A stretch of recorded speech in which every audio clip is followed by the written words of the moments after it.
This may look like something from science fiction, but it might hold the key to our future energy supply.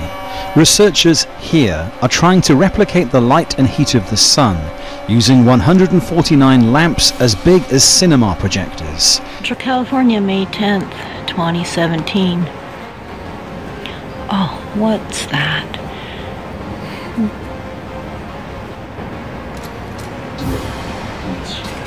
Then we zoom in.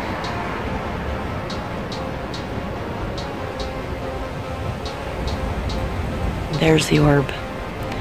It was the patent for the NASA STAR program, where they were building, along with Bausch and Lomb, they were building a sun simulator.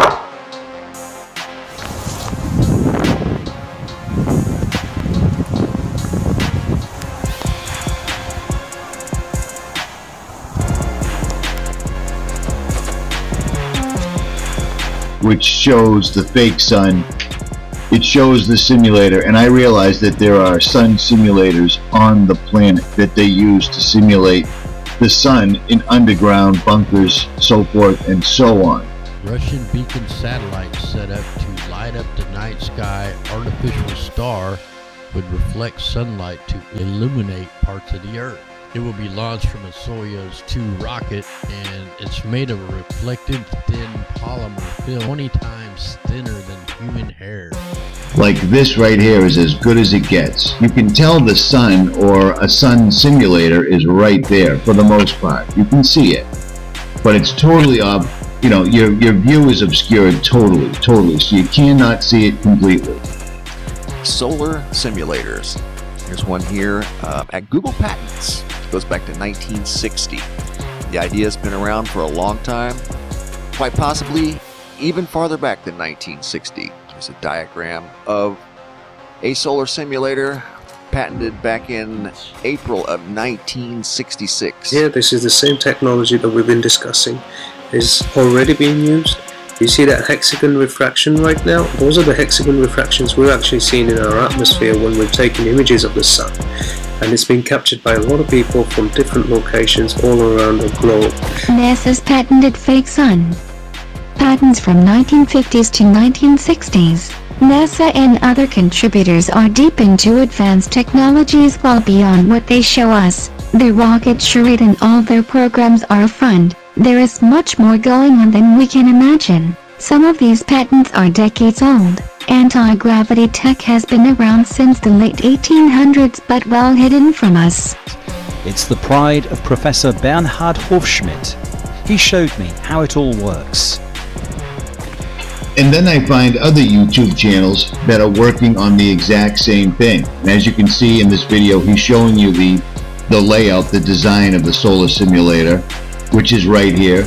It's all the same paperwork, so we're all on the same page, no pun intended. But he has got pictures of the sun, much like the ones we showed you back in March, but these are way better. Way better. You can tell that this is not legit. Look at the straight line of the flares coming off the sun, going straight up and straight down. Okay, we got two.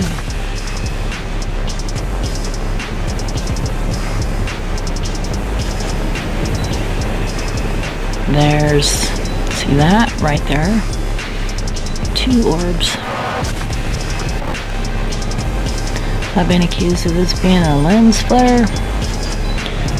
We're also catching these sort of petals and refractions in the images. I've shared a recent upload done by Jeff P as well. Please take a look at that. That's very compelling in what you can see, and it's very clear, the outline of this technology. It's very distinctive, and you can very clearly see that there's something very unnatural about it. But it appears that for the first time, one of the large New World Order companies, Boeing in particular, has actually shown this for the first time without a doubt, and it's a huge case of predictive programming. A subscriber sent me the link to this video a couple of days ago. I showed this yesterday in the live stream, and I'm going to show it to you right now. Mind-blowing inventions you never could imagine, and some several decades old. If some of these work, many people could be fooled by simulation simulators, anti-grav orb tech, etc. means for simulating certain environmental conditions of outer space. NASA and other contributors are deep into advanced technologies well beyond what they show us, and there is much more going on than we can imagine. To the National Aeronautics and Space Administration, Random. It's got the patent number made by Bausch & Lomb. We all know who that is. So this patent was filed January 31st, 1961, and I'm thinking it's approved on March 8, 1966. So the simulator may be used to simulate not only sunlight, but also earthlight and moonlight in order to provide sufficient illumination to simulate sunlight over a practically large area. I mean, this is some crazy stuff. Stuff like this video right here. Things like this are just really, really odd to me, because then you see images like this. Now this is an old Freemasonic drawing, and it shows exactly the same exact image that we're seeing in real life. Exactly. You see that? Right there, directly in the center of this sun. In principle, one of the lamp is already what we call a solar furnace. We can concentrate. The only thing we do, we put more on the side to bring all the foci together.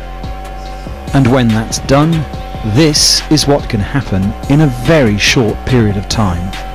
To give you an idea of exactly how much heat these lights can produce, this 20mm thick piece of aluminium was exposed to the light of just 30 lamps for just a few minutes, and as you can see, it burned right through. And in his video, he shows how you could use a magnifying glass to obscure an object.